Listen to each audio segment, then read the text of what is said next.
Well, isn't this a happy family?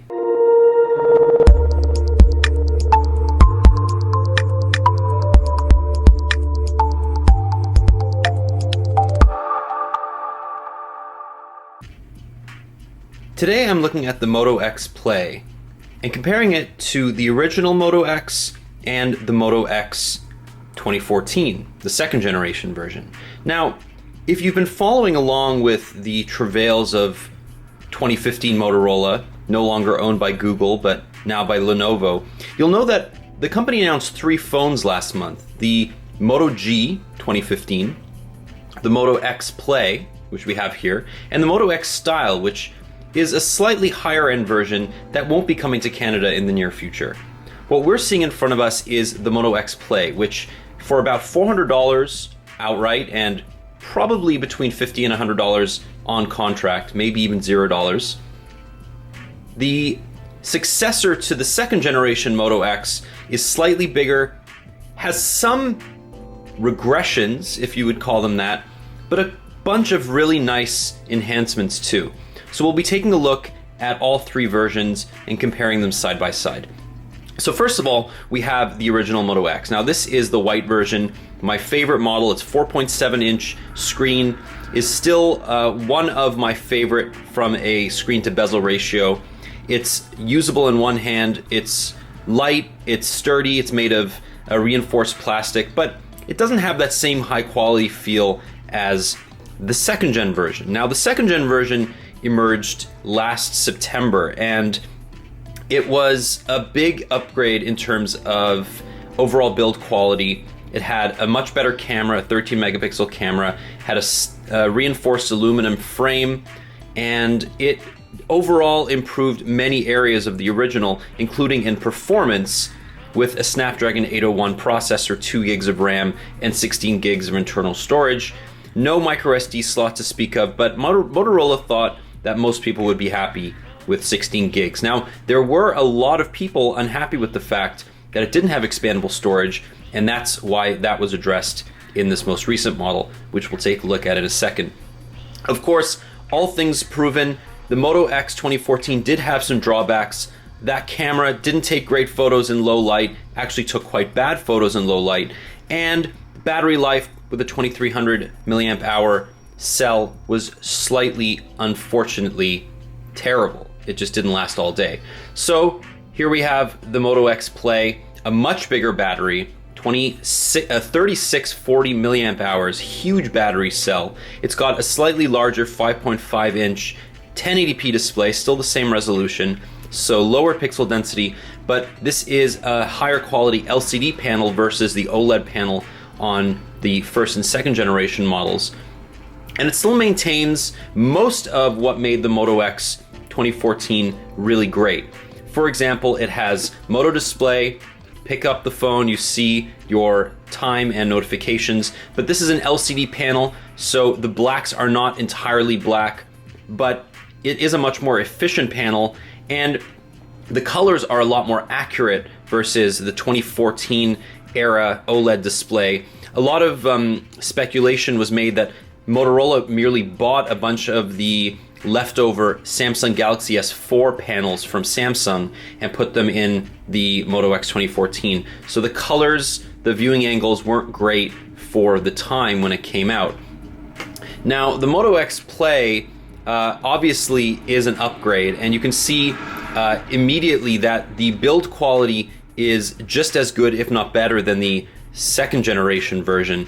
Everything is about as we left it. So all the placements of the ports, the buttons, the camera, fairly familiar, but the major difference in terms of design between the second and third generation Moto X is clearly the back cover. Now, the Moto X Style, the one that's not coming to Canada, doesn't have a removable back, but Motorola thought that the mid-range version, the Play, should have customizable colors, and as a result made the back removable so that you can augment it with different backings. Now I have a blue model here, and the way it works, like the Moto G, is you just sort of snap it into place, and these clips will keep it nice and secure.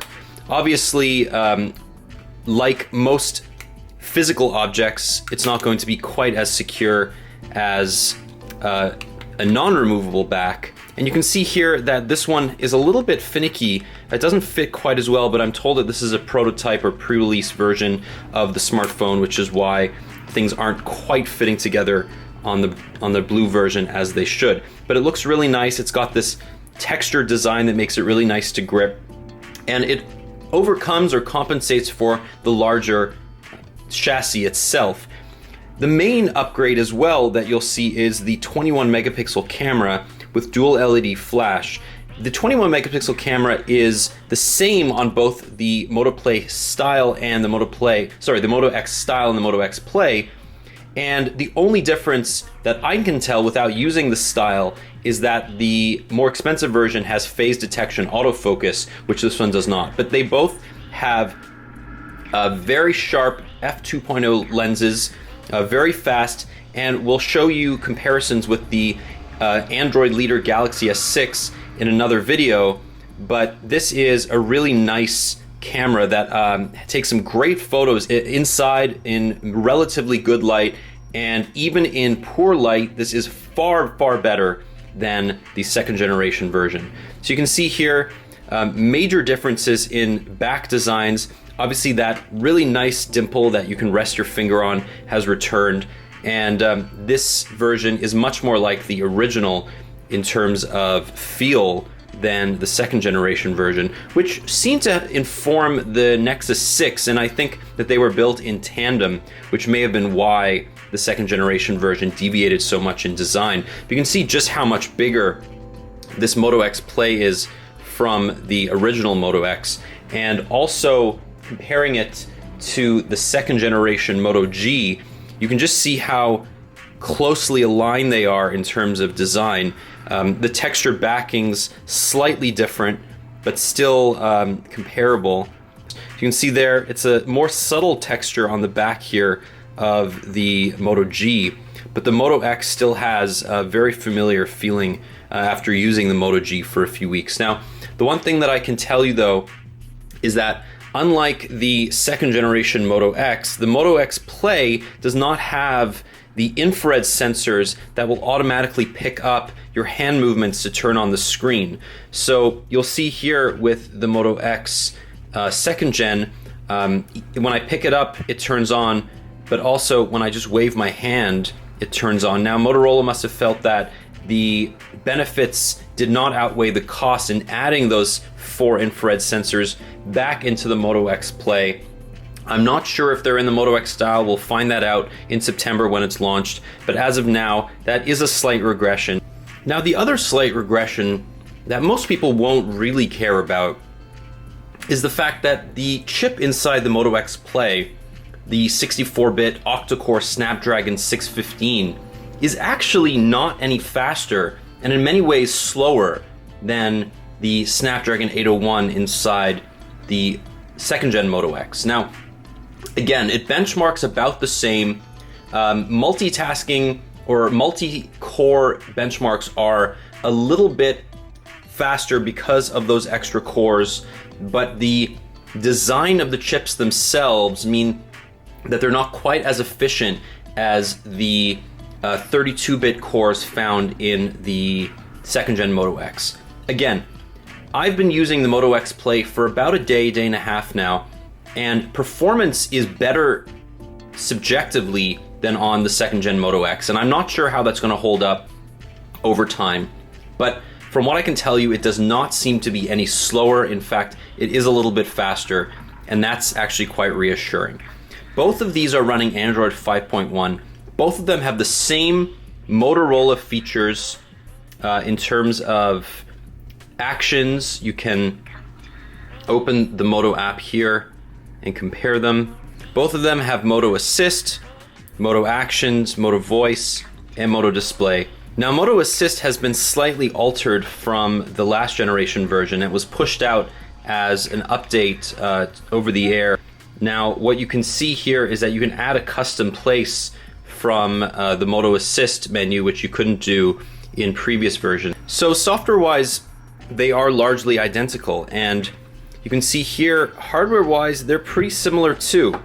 So the Moto X Play is not quite a successor to the second-gen Moto X, but it's more like a cousin, something that will entice the people who were looking at the second-gen Moto X and may have missed it in time for its release.